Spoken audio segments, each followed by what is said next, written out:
Dalawang kaing na mangga para matesting ko kung gaano karami ang aking kakainin.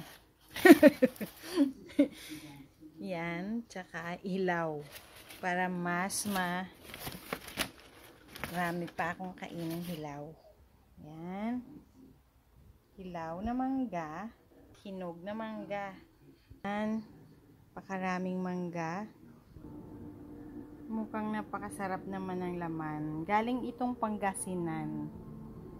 1,800 ang isang kaing. 18 to 19 kilos daw ang laman, kaya mura na. Yung iba dito, lalantakan ko na. Pero yung iba, gagawin kong ice cream. Ang iba, ice candy. At yung iba, graham. Okay, let's eat.